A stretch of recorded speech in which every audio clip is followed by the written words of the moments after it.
Assalamualaikum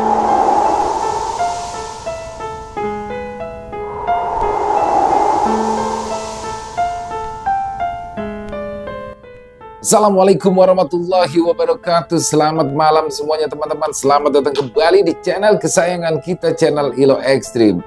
Dan semoga dimanapun teman-teman berada selalu dalam keadaan sehat walafiat tanpa kekurangan satu apapun. Amin amin ya robbal alamin. Dan pada kesempatan yang baik ini kita akan membawakan satu kisah lagi dari penulis favorit kita, yaitu Walensky. Wah, Walensky yang selalu dark pastinya isinya.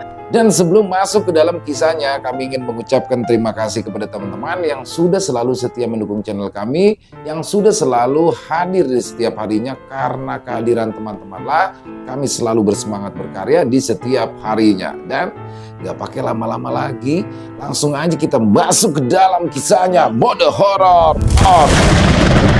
Misteri penghuni gaib di kantor Latif.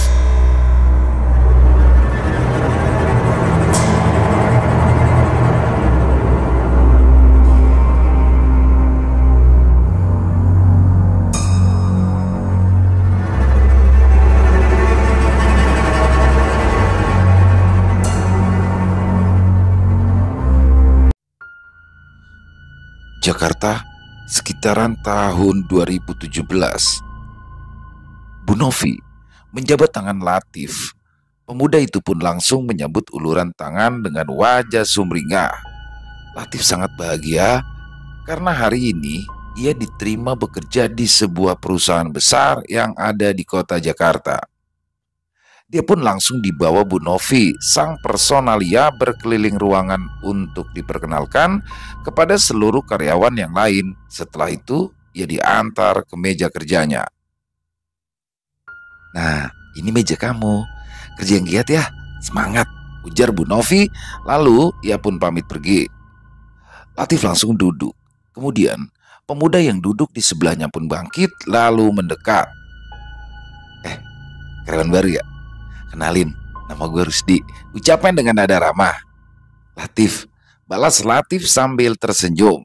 Ya, Latif ditempatkan di divisi akunting dan Rusdi adalah salah satu rekan kerjanya. Sejak hari itu, Rusdi dan Latif menjadi kawan dekat. Mereka berkantor di sebuah gedung 7 lantai yang terletak di lingkungan elit yang ada di pusat kota Jakarta. Lokasi yang terbilang cukup dekat dengan rumah Latif yang berada di daerah Jakarta Utara. Ya, Latif bersyukur karena pada akhirnya ia pun bisa diterima bekerja setelah 2 tahun lamanya menganggur. Dan yang lebih bahagianya lagi, dia langsung mendapatkan teman-teman baru yang terasa sangat menyenangkan. Tanpa terasa, sudah hampir 1 bulan Latif bekerja di kantor itu. Hari itu pekerjaannya lumayan menumpuk. Jam sudah menunjukkan pukul 6 sore. Rusdi yang duduk di sebelahnya nampak sudah bersiap-siap untuk pulang. "Tip, kagak balik lu?" tanya Rusdi sambil memasukkan laptop ke dalam tasnya. "Ntar dulu, kerjaannya belum kelar nih, masih banyak banget," jawab Latif sambil terus membolak-balikan kertas yang ada di mejanya. "Ya elah, besok aja ngapa? Ngapain sih diburu-buru amat?" ucap Rudi memberi saran. "Gak bisa, besok pagi gue harus store laporan ini ke Bu Susi," jawab Latif sambil menggeleng. "Ya udah, gue cabut duluan ya," balas Rusdi yang telah siap dengan ransel di pundak. Latif pun hanya mengangguk. Tapi Rusdi tak juga beranjak dari tempatnya. Dia nampak celingak-celinguk lalu mendekat ke arah Latif. Tip, ini gue saranin ya, lu jangan lembur dah sampai malam di sini," ucap Rusdi sambil berbisik. "Emangnya kenapa?" balas Latif santai tak antusias. "Di sini banyak setannya," jawab Rusdi lirih dengan mimik wajah serius. "Lu kali setannya," balas Latif dengan nada mengejek. "Ya elah, nih anak dikasih tahu malah ngeledek. Terserah lu dah, yang penting gue cuma ngingetin, lu hati-hati aja di mari," ujar Rusdi memberikan nasihat. Iya, yaudah sana, gangguin aja sih balas Latif dengan gestur tangan mengusir. Akhirnya Rusdi pun pergi meninggalkan Latif seorang diri. Sore itu memang seluruh karyawan telah pulang dan kini tinggallah Latif seorang diri di gedung bertingkat itu. Latif masih terus sibuk tenggelam dalam pekerjaannya. Tak lama kemudian datanglah di situ Pak Agus sang security. Loh, Mas Latif belum pulang? Tanya Pak Agus sambil menjinjing rangkaian kunci-kunci di tangannya. Belum Pak, kerjaan saya masih banyak. Mungkin sekitar 1 atau 2 jam lagi baru selesai, balas Latif. Baik kalau begitu. Soalnya tadinya ruangan mau saya kunci. Ya sudah, nanti kalau sudah selesai kabari saja saya di lobi. Pinta Pak Agus lagi. Siap Pak, balas Latif setengah bercanda dengan posisi tangan memberi hormat. Pak Agus pun lalu berbalik pergi dan Latif kembali melanjutkan pekerjaannya. Sayup-sayup terdengar dentingan bunyi tombol lift pertanda Pak Agus sudah meluncur turun ke lobi. Tanpa terasa, sudah hampir 1 jam Latif sendirian berada di situ, sampai tiba-tiba ia mendengar seperti ada suara orang yang memanggil. Suara itu terdengar dari arah luar ruangan, membuat Latif sejenak menghentikan pekerjaannya. Dia melongokkan kepalanya ke arah pintu. Gelap, tak ada siapapun di sana. Tapi baru saja dia mau lanjut bekerja, suara itu kembali terdengar. Latif kesal, lalu berdiri. Dia melangkah menuju asal suara itu sambil marah-marah. Terus, jangan bercanda dong, gak lucu Ucapnya dengan nada kesal. Dia mengira jika itu adalah Rusdi yang memang sengaja belum pulang untuk sekedar menjahilinya. Tapi begitu sampai di depan pintu ruangan, Latif tidak menemukan siapa-siapa di situ. Suasana koridor nampak gelap, hanya ada cahaya lampu di depan lift. Akhirnya dia bergegas kembali ke mejanya dan melanjutkan pekerjaannya. Setengah jam kemudian, selesai.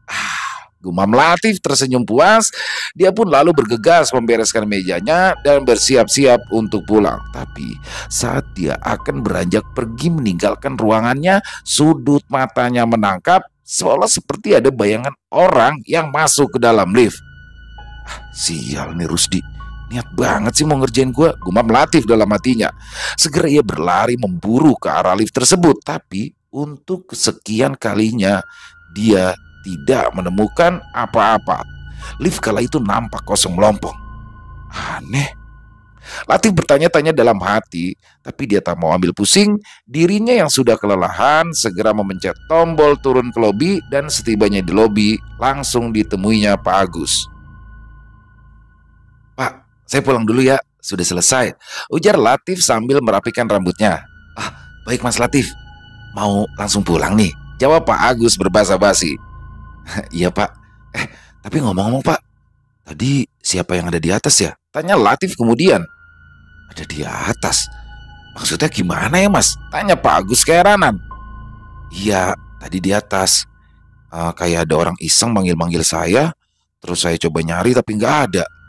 Apa jangan-jangan si Rusdi kali ya? Jawab Latif coba menyelidik. Ya nggak mungkin Mas. Soalnya kan Mas Rusdi sudah pulang dari tadi. Cuma ada saya sama Mas Latif aja kok, balas Pak Agus lagi. Tapi Latif melihat nampaknya kala itu Pak Agus sedikit gugup, atau bisa lebih tepat ketakutan. Gitu ya? Yaudah ya Pak, mungkin saya salah dengar. Ya sudah, saya pulang dulu ya Pak, balas Latif. Lalu ia pergi meninggalkan Pak Agus yang masih nampak terdiam. Keesokan harinya, nampak Rusdi mendekat ke arah Latif yang baru beberapa menit tiba di kantor. Tip, semalam lu lembur sampai jam berapa? Tanya Rusdi sambil memainkan handphonenya. Ya sampai jam 8 lah kira-kira. Emang kenapa? Jawab Latif sambil duduk lalu mulai menyalakan komputer. Ya kagak apa-apa. Gimana? Ada yang ganggu-ganggu gak semalam? Balas Rusdi sambil cengar-cengir. Lu kali yang iseng. Gue tahu lu kerja sama Pak Agus buat nakutin gue. Ngaku aja deh, balas Latif sambil sibuk mencari sesuatu. Rusdi heran mendengar jawaban Latif. Dia ingin lanjut bertanya, tapi malah Latif yang bertanya lebih dulu. Mana nih? Rus, lu lihat dokumen laporan gue nggak? Ucapnya dengan wajah panik. Laporan apaan sih? Rusdi membalas tidak mengerti. Laporan yang semalam gue bikin, yang mau gue storin ke Bu Susi, kok nggak ada ya? Balas Latif sambil terus mencari kebingungan di antara tumpukan kertas. Ya, masa iya bisa hilang? Emangnya semalam taruh di mana? Balas Rusdi. Gua nggak tahu. Pokoknya semalam gua taruh di sini di atas meja. Terus gua pulang. Jawab Latif kebingungan. Coba dah, lu tanya no Mas Hasan. Dia kan yang paling pertama masuk ruangan sini. Ujar Rusdi coba memberikan saran. Lalu terlihat Mas Hasan datang mendekat. Latif pun segera bertanya kepada petugas cleaning service itu. Mas Hasan, lihat dokumen laporan saya nggak? Yang ada di atas meja tuh, ucap Latif dengan nada sedikit sewot. Wah, maaf Mas Latif, saya nggak tahu. Tapi tadi waktu pertama kali saya datang, meja Mas Latif berantakan. Kertas-kertas itu berserakan di lantai. Ya langsung saja saya bereskan sebisanya, ujar Mas Hasan menjelaskan. Latif dan Rusdi hanya bisa saling memandang. Mas Hasan lalu pamit pergi, meninggalkan kedua sahabat itu yang masih kebingungan. Ya udah sih Tip, bikin aja lagi. Gue bantuin ya nanti. Kan itu laporan kudu disetor ke Bu Susi pagi ini. Yuk, ucap Rusdi memecah situasi. Latif seolah seperti tersadar, lalu kemudian bergegas membuat kembali dokumen laporan dengan dibantu oleh Rusdi. Tapi pikirannya tak fokus, benaknya masih terganggu sibuk menduga-duga siapa pelakunya. Sore harinya, sepulang kerja, atas saran Rusdi, Latif menemui Pak Agus untuk melihat rekaman CCTV. Tapi aneh, ketika rekaman CCTV itu diputar ulang persis saat detik-detik kejadian, layar kamera nampak gelap. Menurut Pak Agus, itu mungkin disebabkan karena koneksi layar terputus sejenak pada saat kejadian kemudian tersambung kembali. Akhirnya, Latif kecewa karena usahanya untuk mengetahui kronologis kejadian tak menghasilkan apa-apa. Waktu pun berlalu. Hari itu, Latif harus kembali pulang telat karena Rusdi hari itu tak masuk kerja. Otomatis, dia harus membackup beberapa tugas pekerjaan dari sahabatnya itu. Situasi persis seperti sebulan yang lalu. Latif harus bekerja seorang diri karena karyawan yang lain telah lebih dahulu pulang. Dia sudah memberitahukan kepada Pak Fauzi, security yang bertugas di hari itu, kalau malam itu dia akan lembur. Sekitar pukul 7 malam, Latif yang berniat break sementara untuk minum kopi sambil merokok, dia pun lalu bergegas turun dan langsung menuju area merokok yang ada di belakang gedung. Suasana nampak sunyi karena memang hanya ada dirinya dan Pak Fauzi yang sedang berjaga di pos depan. Akan tetapi, ketika dirinya baru akan mulai membakar rokok, dia baru menyadari kalau ternyata di situ sudah ada orang lain. Orang itu terlihat duduk di sudut dekat tembok sekitar beberapa belas meter dari tempat Latif. Sedikit kurang jelas karena suasana yang sudah gelap dan posisinya agak terhalang oleh pilar beton. Siapa tuh? Batin Latif berucap. Akhirnya Latif tak menghiraukannya, lalu ia mulai membakar rokok sambil sesekali memainkan handphone yang ada dalam genggamannya. Tapi kemudian, ya, suara itu lagi. Latif terkejut saat dia kembali mendengar suara seseorang seolah sedang memanggil-manggil, sama persis seperti kejadian tempo hari. Langsung, Latif celingukan berusaha mencari sumber suara. Dia sangat penasaran. Lalu kemudian, matanya berpaling ke tempat orang yang sejak tadi duduk di sudut sana, kosong. Orang itu sudah tidak ada. Tiba-tiba dia merasa seolah seperti ada bayangan yang berdiri di belakangnya. Spontan Latif menengok dan melihat sesuatu yang amat mengerikan. Sosok manusia dengan sisi kepala bagian kirinya hancur berlumuran darah sambil menyeringai memanggil, "Setan!" Latif berteriak keras, lari berhamburan meninggalkan tempat itu. Kopinya tumpah, rokoknya jatuh, dia tak peduli. Dia berlari masuk ke dalam lobi, hingga akhirnya larinya harus terhenti karena hampir menabrak Pak Fauzi. Mas Latif kenapa? Tadi saya dengar ada orang teriak-teriak di belakang gedung. Mas Latif nggak apa-apa? Tanya Pak Fauzi kebingungan. "Setan Pak, saya lihat setan di sana tadi Pak," jawab Latif terengah-engah sambil membungkuk memegangi lutut. "Setan? Masa iya sih? Ayo coba kita lihat," jawab Pak Fauzi sambil mengajak Latif kembali ke tempat tadi. Sejenak Latif ragu, tapi akhirnya ia pun menuruti ajakan Pak Fauzi karena jujur dia juga masih penasaran. "Mana Mas? Tadi lihat di mana?" tanya Pak Fauzi sambil memandang ke seluruh area di belakang gedung itu. "Di sini Pak, tadi dia duduk di sini," Terus tiba-tiba ada di belakang saya. Kepalanya pecah, balas Latif sambil menunjuk tempat di mana ia melihat sosok menyeramkan itu. Salah lihat mungkin. Buktinya tidak ada apa-apa kan? Ya sudah, mending Mas Latif sekarang pulang saja, jawab Pak Fauzi lagi, tapi dari nada bicaranya seolah satpam ini coba menutupi sesuatu. Ya udah deh Pak, saya beres-beres dulu di atas, saut Latif lalu bergegas pergi diiringi senyuman dari Pak Fauzi. Sampai di meja kerjanya, Latif pun buru-buru membereskan tasnya. Hatinya masih tidak tenang. Sesekali dia menengok ke arah pintu ruangan. Setelah selesai, dia pun langsung bergegas pergi meninggalkan area kantor. Dalam perjalanan pulang, dia masih terbayang-bayang dengan sosok mengerikan yang berkepala pecah yang dilihatnya tadi. Keesokan harinya, dia langsung menceritakan tentang kejadian kemarin kepada Rusdi yang hari itu sudah kembali masuk kerja. Serius loh? Yakin kagak salah lihat? Ucap Rusdi coba memastikan. Yakin Rus, gue lihat dengan mata kepala gue sendiri. Parah, serem banget, balas Latif dengan penuh keyakinan. Sebenarnya bukan lu aja yang udah diganggu. Gua sama beberapa orang yang lain juga pernah. Tapi ya kagak sampai diliatin sih. Cuma dipanggil-panggil doang gitu, ujar Rusdi menjelaskan sambil berbisik. Serius? Balas Latif terkejut. Iya, cuma dipanggil-panggil doang. Gitu kan? Ucap Rusdi mencontohkan. Iya bener, persis begitu, balas Latif antusias. Ya tapi ya cuma begitu doang. Pokoknya setiap kita lembur dah, situasi pas sepi gitu, mulai nongol dia. Sama Rusdi lagi. Latif cuma mengangguk-ngangguk mengamini ucapan Rusdi barusan. Tapi ya gue mah kagak sampai ngeliat apa yang lu ceritain barusan. Gila aja kalau sampai gue diliatin, bisa pingsan. Saut Rusdi lagi. Namun setelah itu selama beberapa hari kemudian, Latif tak pernah lagi mendapatkan gangguan. Dia yang pada awalnya merasa was-was, lama-kelamaan akhirnya mulai bisa kembali tenang. Sampai pada suatu hari, dia pun lagi-lagi harus kembali lembur, tapi dia tidak khawatir karena kini dia tidak sendirian. Rusdi dan juga beberapa kawan lainnya juga ikut lembur untuk menyelesaikan tugasnya masing-masing. Jam menunjukkan pukul 9 malam. Perut Latif kala itu terasa lapar. Terbayang semangkuk mie ayam di dalam benaknya. Terus makan mie ayam dulu yuk di depan. Lapar nih, ajak Latif kepada Rusdi yang masih nampak sibuk. Lu aja deh, gue masih banyak kerjaan ini, balas Rusdi sambil terus menatap laptop. Ya udah, saut Latif singkat. Latif bergegas turun ke bawah, lalu menuju gerobak mie ayam yang letaknya persis di atas trotoar yang ada di depan kantornya.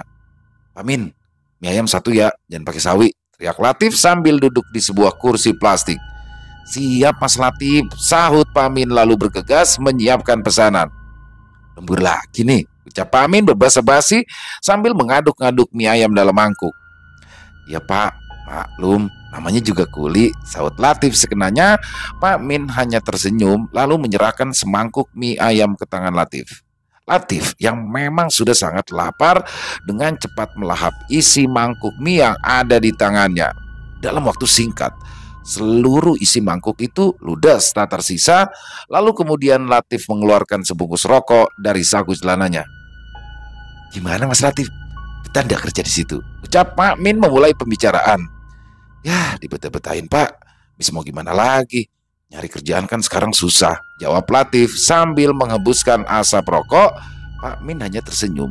Pria setengah tua itu seperti ingin mengutarakan sesuatu, tapi nampaknya ia ragu. Amin, udah ya, saya mau balik dulu nih. Nah, nih uang, kembaliannya ambil aja, ujar Latif sambil menyerahkan selembar uang. Makasih Mas, sambut Pamin sambil tersenyum. Lalu Latif bergegas kembali masuk ke dalam gedung diiringi pandangan Pamin. Di dalam lobi, suasana nampak sepi. Hanya ada Pak Agus yang duduk di hadapan meja lobi, nampak serius dengan handphone di tangannya. Halo Pak Agus, sapa Latif berbasa-basi. Mas Latif, dari mana? Jawab Pak Agus yang nampak sedikit kaget. Habis makan mie ayam nih Pak, Ini mau naik lanjut kerja lagi, balas Latif lalu berjalan menuju lift. Pak Agus hanya tersenyum lalu kembali serius dengan handphone di tangannya. Tapi belum sempat Latif naik lift, perutnya terasa melilit. Kayaknya kebanyakan makan sambal nih barusan, umpat Latif dalam hatinya. Ia urungkan niatnya masuk lift, langsung saja ia berbalik arah menuju toilet yang ada di belakang lobi. Di dalam toilet itu terdapat 2 bilik khusus untuk buang air besar dan 2 buah urinoir, tempat khusus buang air kecil pria yang menempel di dinding toilet.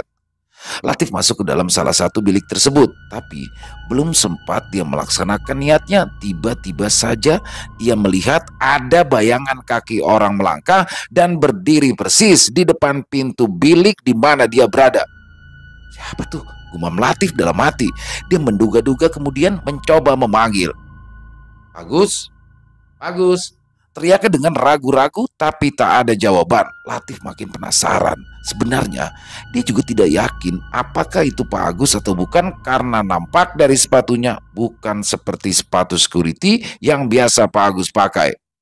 Dia ingin keluar untuk memastikan, tapi belum sempat dia membuka pintu, tiba-tiba dia mendengar suara orang memanggil-manggil. Latif tercekat. Ia tidak berani keluar. Akhirnya ia pun hanya bisa diam terpaku di dalam bilik di samping kloset duduk. Lalu tiba-tiba tercium bau amis darah yang memenuhi seluruh ruangan itu.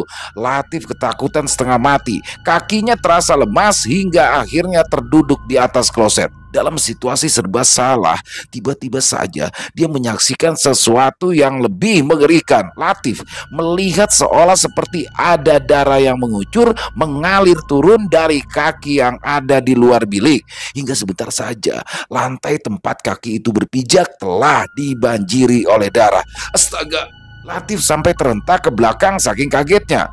Dia hanya bisa duduk di atas kloset sambil berusaha mengangkat kedua kakinya saat darah itu mengalir masuk ke lantai dalam bilik. Darah yang kental dan berbau amis itu kini mulai memenuhi lantai. Latif tak berani melihat. Dia terus memalingkan wajah sambil mengangkat kakinya, dadanya berdegup kencang. Lalu tiba-tiba pintu biliknya digedor dari luar. Latif makin ketakutan. Dia hanya bisa meringkuk di atas kloset. Suara gedoran pintu kini semakin keras. Latif setengah mati menahan diri agar tidak pingsan. Lalu kemudian terdengar suara memanggil. Tip, Latif, lo di dalam? Terdengar suara Rusdi menggedor-gedor pintu bilik. Latif tak mau langsung menjawab. Dia coba memberanikan diri melongok ke arah lantai. Hilang. Genangan darah dan juga sosok kaki yang berdiri di luar bilik kini telah menghilang tanpa bekas. Woi Tip, Latif, lo di dalam ya? Kembali terdengar suara Rusdi memanggil dari arah luar bilik. Latif langsung membuka pintu dan lari berhamburan keluar tanpa memperdulikan Rusdi yang nampak bingung melihat dirinya yang lari tunggang langgang. Akhirnya Latif berhenti tepat di depan lift lobby dengan terengah-engah. Cepat-cepat dia memencet tombol naik, tapi ketika pintu lift terbuka, dia berteriak keras saat melihat sosok yang ada di dalam lift. Seorang lelaki dengan kepala hancur berlumuran darah melotot ke arahnya sambil memanggil. Dan Latif pun pingsan. Latif perlahan membuka matanya. Sejenak dia bingung, lalu akhirnya ia sadar kalau kini dia ada di dalam ruangan sebuah klinik. Nampak Rusdi dan Pak Agus sedang berbincang-bincang dengan seorang dokter tak jauh dari tempatnya berbaring. Udah sadar loh, ujar Rusdi begitu melihat Latif mencoba bangun dan duduk di atas tempat tidur. Di mana ini, Rus? Gua kenapa? Tanya Latif kebingungan. Ini di klinik. Lu itu tadi pingsan di depan lift. Langsung aja kita bawa kemari, jawab Rusdi sambil membantu Latif duduk. Latif tak berkomentar. Ia sedang mencoba mengingat-ingat kejadian sebelum dia pingsan tadi. Lu ngapa sih? Tadi di toilet lari kenceng banget. Terus gue denger lu teriak-teriak. Nah pas gue susul, lu udah pingsan itu di depan lift, ujar Rusdi coba menjelaskan. Gue lihat setan lagi, Rus. Serem banget. Di toilet sama di lift. Gila, bisa stres gue kalau begini terus, balas Latif sesaat setelah ingatannya kembali. Serius lu? Setan yang kemarin? Tanya Rusdi dengan nada penuh selidik. Iya, sama persis. Serem banget, jawab Latif dengan nada membelas. Buset, ngapa sekarang jadi sering muncul ya? Gue jadi merinding, saut Rusdi sambil bergidik. Latif hanya menggeleng-gelengkan kepalanya. Gue juga nggak tahu, gue udah nggak tahan. Mau cabut aja gue mau resign, ucap Latif pelan. Ya kagak gitu juga kali Tip. Masa iya lu mendadak langsung resign? Mana kerjaan lagi banyak. Kagak kasihan lu sama gue apa? Jawab Rusdi setengah memelas. Tapi kenapa gue yang diganggu mulu ya? Lama-lama bisa gila gue kalau gini terus-terus, balas Latif lagi. Yang mana gue tahu. Tapi ya lu tahan-tahan dulu dah. Mending lu minta izin sama bos buat ya istirahat dah beberapa hari. Ujar Rusdi coba memberikan saran. Latif tak menjawab. Tapi diam-diam dia setuju dengan usulan Rusdi tadi. Dirinya memang butuh beristirahat, bukan cuma tubuhnya tapi juga pikirannya. Akhirnya Latif pun diberikan libur selama 1 minggu. Dirinya betul-betul memanfaatkan kesempatan itu untuk memulihkan kondisinya yang drop. Selang seminggu kemudian, Latif kembali masuk kerja. Waktu libur yang telah diberikan perusahaan untuknya sedikit banyak telah membantu. Wede, udah mulai kerja lagi nih, canda Rusdi begitu melihat Latif masuk dalam ruangan. Latif hanya tersenyum kecil sambil duduk di kursinya. Sesaat dia pandangi meja kerjanya, lalu dengan lirih ia mengucap, Bismillah. Hari itu Latif pun memulai kembali aktivitasnya, tapi dalam situasi yang berbeda. Dia menjadi pendiam, sedikit paranoid. Maklum saja, rentetan kejadian yang menimpanya tak mungkin bisa ia lupakan begitu saja. Dia sebenarnya sudah berpikir-pikir untuk keluar saja dari pekerjaannya, namun desakan kebutuhan hidup membuatnya kembali harus berpikir ulang. Pada akhirnya, dia memutuskan untuk tetap lanjut bekerja dengan berbagai batasan baru yang ia tentukan untuk dirinya sendiri. Sebisa mungkin, dia menghindari lembur ataupun pulang malam. Dan dia tidak akan pernah mau masuk toilet lobi lagi. Dan dia juga tidak akan pernah mau pergi ke smoking area belakang gedung seorang diri. Dan memang, untuk beberapa waktu, cara itu lumayan berhasil. Hingga beberapa hari berikutnya, dia tak pernah lagi mendapatkan gangguan atau melihat sosok-sosok yang menyeramkan. Tapi itu hanya untuk sementara. Hari itu, saat jam pulang kerja, tiba-tiba turunlah hujan yang sangat deras. Latif yang sudah siap untuk pergi meninggalkan kantor harus menunda kepulangannya karena jarak shelter busway yang lumayan jauh dan kebetulan dia tidak membawa payung. Beberapa kawan yang menawarkan tumpangan ditolaknya dengan halus karena memang dia tidak ingin merepotkan. Lagi pula, dia sengaja menunggu karena dia yakin saat ini kondisi jalan pastilah akan macet akibat banyak genangan. Akhirnya, dia memutuskan menunggu di lobi sambil asyik bermainkan handphonenya. Lalu nampak Pak Agus datang menghampirinya. Wah, belum pulang Mas Latif, sapanya sambil membawa rencengan kunci-kunci di tangan. Belum Pak, nunggu hujan berhenti dulu, jawab Latif singkat. Mau pakai payung kantor? Ya tapi sedikit rusak, jadi agak susah dilipat, balas Pak Agus coba menawarkan solusi. Gak usah Pak, makasih, saya nunggu aja. Paling sebentar lagi hujan berhenti, jawab Latif lagi sambil melongo keluar. Oh ya sudah, saya tinggal dulu ya, mau kontrol lantai atas, sekalian mau saya kunci-kunci, balas Pak Agus lagi. Lalu ia pergi menuju lift. Latif pun kembali lanjut asyik dengan handphone di tangannya. Tapi setelah sekian lama menunggu, hujan tak juga kunjung reda. Latif baru sadar kini tinggallah dia seorang diri berada di lobi yang sunyi. Nampaknya seluruh karyawan sudah pulang. Karena bosan, dia pun ingin merokok sebentar. Tapi dia ingat, dia tidak mau pergi ke smoking area yang ada di belakang gedung. Akhirnya ia keluar dan mulai merokok di halaman depan gedung. Lumayan aman dari hujan karena desain area depan gedung yang sebagian menggunakan kanopi sebagai atap pelindung. Dia asik merokok sambil memandangi hujan dan kendaraan yang berlalu lalang di jalan depan kantornya. Dilirik jam tangannya, sudah pukul jam setengah 8 malam. Tapi nampaknya sang hujan tak kunjung jinak, malah semakin liar disertai dengan angin dan kilatan petir. Latif mulai gelisah. Dilongoknya ke dalam lobi. Nampak sangat sunyi dan sedikit gelap karena memang beberapa lampu sudah dimatikan. Dalam situasi seperti itu, rasa takut perlahan mulai datang menjalar dalam dirinya. Sesekali dia menengok ke kanan dan ke kiri, mencoba memastikan situasi aman terkendali, dan tiba-tiba, ya, suara itu lagi. Latif terkejut. Dia langsung bergegas ingin masuk kembali ke dalam lobi, tapi tak bisa. Pintu kaca yang biasanya terbuka secara otomatis tiba-tiba macet. Dia panik. Kemudian ia mengetuk-ketuk pintu kaca itu sambil memanggil-manggil Pak Agus, tapi tak ada jawaban. Dan pintu tetap tidak mau terbuka. Dan dalam situasi yang serba salah, tiba-tiba saja terdengar suara benda jatuh yang sangat keras. Latif kaget, spontan menengok ke arah sumber suara, dan ia terkejut setengah mati saat ia melihat pemandangan yang ada di hadapannya. Sesosok orang terkapar, tertelungkup, tubuhnya berlumuran darah, kepalanya hancur. Nampak darah keluar dari mulut, telinga, dan luka di kepalanya mengalir membasahi lantai area gedung bercampur dengan air hujan. Latif berteriak keras, tapi tak ada suara yang keluar dari mulutnya. Lidahnya terasa keluh, tenggorokannya serasa tercekat. Akhirnya ia hanya terduduk lemas di lantai sambil terus memandang ke arah sosok menyeramkan yang kini tergeletak di tengah guyuran air hujan. Lalu sosok yang sejak tadi diam itu tiba-tiba saja menggelinjang, kelojotan di lantai, kemudian membuka matanya menyeringai dan memanggil. Latif ketakutan setengah mati. Ia perlahan-lahan beringsut mundur dan akhirnya hanya bisa bersandar di pintu kaca lobi yang tertutup rapat.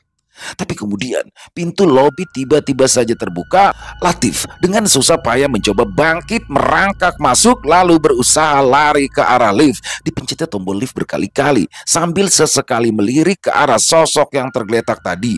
Pria berlumuran darah itu masih ada di sana di tengah guyuran derasnya hujan sambil menyeringai menatap ke arahnya. Ting. Pintu lift perlahan terbuka. Latif tak ingin segera masuk, tapi kemudian langkahnya tertahan. Sosok dengan kepala pecah berlumuran darah itu kini ada di hadapannya, berdiri di dalam lift, menyeringai lalu memanggil. Latif pun mulai terkulai lemas lalu gelap. Beberapa hari kemudian, sering-sering telepon Tip, saling ngasih kabar. Mudah-mudahan lu sukses ya di luar sana, ucap Rusdi sambil menjabat erat tangan Latif. Latif hanya tersenyum, lalu ia mulai membereskan barang bawaannya. Mejanya kini nampak sudah kosong. Ya, hari ini adalah hari terakhir ia bekerja karena dia memutuskan untuk resign. Setelah berpamitan dengan seluruh rekan kerjanya, kemudian dengan mantap dia pergi melangkah meninggalkan kantor itu. Tapi lalu dia teringat, dia ingin berpamitan dengan Pak Min, penjual mie ayam langganannya. Ya, dia ingin sekali lagi merasakan nikmatnya mie ayam buatan pria setengah tua itu.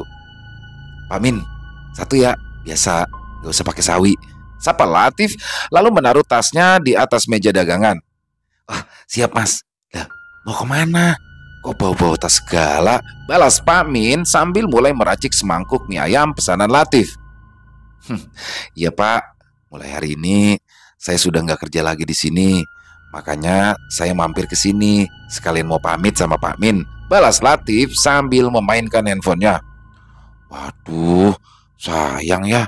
Padahal kayaknya tempatnya enak. Memang sudah dapat tempat kerja yang baru, sambung Pak Min lagi. Nggak juga sih Pak. Cuma ya saya sudah nggak kuat, saut Latif, lalu ia meletakkan handphonenya di atas meja. Loh, udah kuat kenapa? Pak Min kembali bertanya sambil menaruh semangkuk mie ayam yang telah siap disantap di hadapan Latif. Latif tak menjawab. Dia terdiam sambil sibuk mengaduk mie ayam, lalu mulai menyantapnya. Setelah beberapa kunyahan, baru ia mulai bicara. Gak sanggup Pak, saya sering diganggu sama setan. Berapa kali saya dilihatin sosok-sosok menyeramkan. Kepalanya pecah, pokoknya seram, ujarnya di sela-sela kunyahannya. Pak Min yang sejak tadi sibuk merapikan dagangan tiba-tiba saja berhenti sambil menengok ke arah Latif. Serius? Dia masih sering muncul, ujar Pak Min dengan nada sedikit kaget. Latif yang belum selesai makan nampak heran dengan ucapan Pak Min. Loh, memangnya Pak Min tahu? Tanya Latif penuh selidik. Pak Min lalu datang menghampiri Latif, kemudian ia duduk di sebuah kursi plastik yang ada di samping Latif. Ya mas, saya tahu persis siapa sosok menyeramkan yang tadi Mas Latif sudah ceritakan itu, ucapnya pelan. Serius pak? Siapa dia pak? Terus gimana ceritanya? Balas Latif dengan pertanyaan bertubi-tubi. Pak Min di sini tak langsung menjawab. Sesaat ia menerawang, lalu kemudian mulai bercerita panjang lebar. Sosok itu merupakan arwah penasaran dari Pak Kuku. Dia dulu adalah cleaning service, sekaligus merangkap sebagai petugas pemeliharaan gedung. Nah, dulunya gedung ini milik Pak Sutanto, seorang pengusaha travel. Nah, Pak Kuku itu sudah bekerja di situ sejak awal gedung berdiri. Pak Kuku itu orang rada usil, suka banget bercanda. Setiap ada karyawan lembur, dia sering jahil, nakut-nakuti. Nah, dia sering sembunyi sambil terus memanggil-manggil. Nah, dia juga diam-diam itu sering memindahkan atau menyembunyikan barang-barang yang ada di meja karyawan. Sampai kadang-kadang si pemilik barang itu kelimpungan. Ya pada awalnya sih lucu, tapi lama-lama ya para karyawan merasa sangat terganggu. Beberapa orang karyawan itu pernah cerita sama saya, ngeluh tentang kelakuan iseng dari Pak Kuku itu. Mereka semua tampak kesal. Akhirnya Pak Kuku itu ditegur keras oleh Pak Sutanto di depan seluruh karyawan. Pak Kuku itu sampai malu. Dia itu sampai kepikiran loh. Latif nampak manggut-manggut menyimak serius cerita dari Pak Min. Terus akhirnya gimana pak? Tanyanya sambil kini mulai membakar sebatang rokok. Pak Min menarik nafas panjang lalu kembali melanjutkan ceritanya. Ya dia jadi sering melamun, duduk bengong berlama-lama. Yang paling sering itu di belakang gedung. Ya rupanya teguran dari bosnya itu Pak Sutanto itu sangat mengganggu pikirannya, sampai-sampai terbawa saat ia bekerja. Nah, sampai akhirnya terjadilah peristiwa naas itu. Hah? Peristiwa apaan pak? Saut Latif dengan nada penasaran sambil menggeser duduknya mendekat ke kursi Pak Min. Jadi hari itu Pak Kuku itu membantu petugas gondola membersihkan kaca gedung bagian depan itu. Itu loh yang ada di sana, ujar Pak Min sambil menunjuk ke arah atas depan gedung.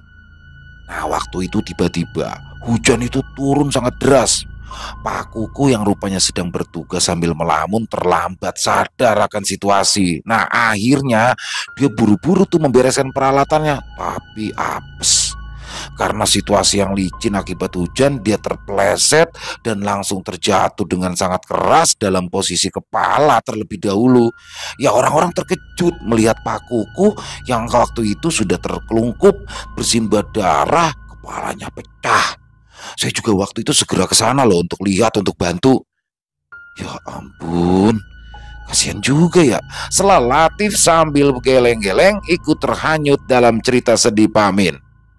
Ya, dari semenjak itu, arwah Pak Kuku itu sering muncul. Para karyawan juga sering mendengar tuh suara khas Pak Kuku yang manggil-manggil, terutama pada saat malam hari, sambung Pak Min. Ya, para karyawan jadi resah.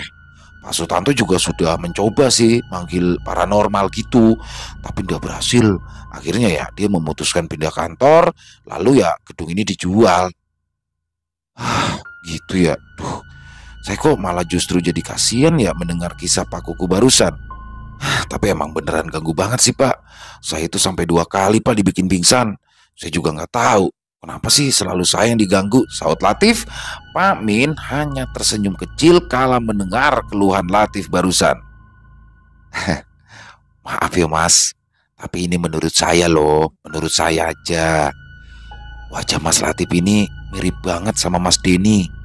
Orang yang dulu itu paling sewot dan yang paling sering lapor ke Pak Sutanto perihal kelakuan iseng dari Pak Kuku.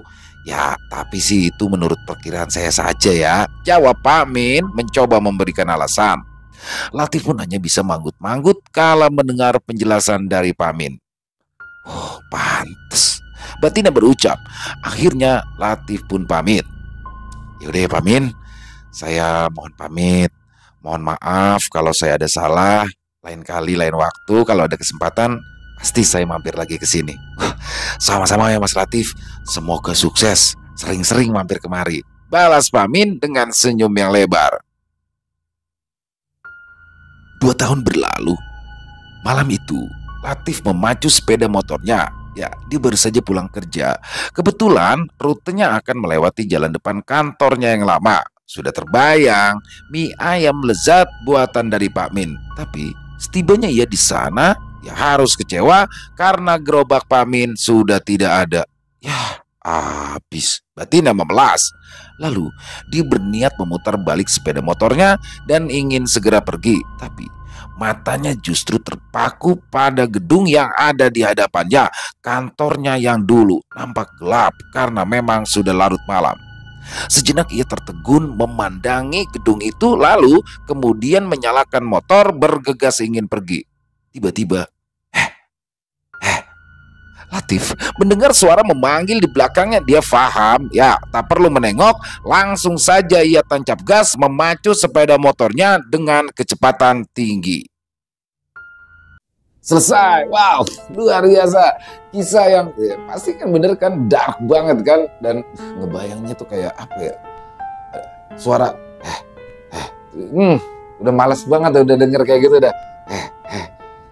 Dan dapet banget gitu. Jadi kayak saya lagi ada di dalam sini, terus ada yang bising di kuping saya. Tuh. Parah. Dan ya keputusan yang tepat lah ya untuk Latif. Kalau jadi saya dari awal udah langsung cabut itu dari kantor situ ya. Tapi karena memang kondisi, tapi Latif mencoba bertahan, tapi ternyata memang dia nggak kuat. Dan ya demi keselamatannya lah ya, demi keselamatan hidupnya juga, lebih baik menghindar saja. Dan sosok Kukuh ternyata di sini ya, sosok Kukuh yang memang ya, jadi setahu saya memang mengikuti kebiasaan orang. Jin-jin ya, kalau ada beberapa orang yang bilang itu adalah jin korin yang memang mengikuti kebiasaan orang itu semasa hidupnya. Dia suka iseng, terus suka isengnya gitu.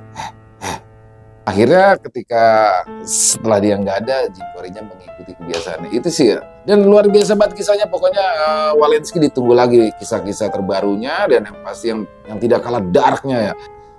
Nah tadi sebelumnya di pertengahan kisah saya pikir ini adalah salah satu urban legend yang ada di Jakarta. Mungkin teman-teman yang di daerah Jakarta tahu ya, ada urban legend yang namanya Mr. Gepeng. Jadi Mr. Gepeng ini adalah salah satu urban legend di perkantoran yang ada di Jakarta, yang mana ada beberapa sumber ya, ada beberapa keterangan melalui sumber yang berbeda. Tapi yang pasti ini Mr. Gepeng itu adalah sosok pengusaha yang tergencet di lift ya, di lift kantor, sehingga menjadi gepeng, makanya disebut Mr. Gepeng, dan sering menakut-nakuti para penghuni kantor tersebut. Jadi pada awalnya saya pikir tentang urban legend Mr. Gepeng, tapi ternyata bukan ya.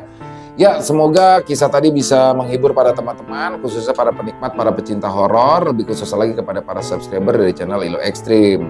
Dan buat yang suka dengan videonya yang barusan, silahkan bisa diklik tombol like-nya, tombol jempolnya. Boleh juga di-share videonya ke teman-teman yang lain agar juga ikut terhibur.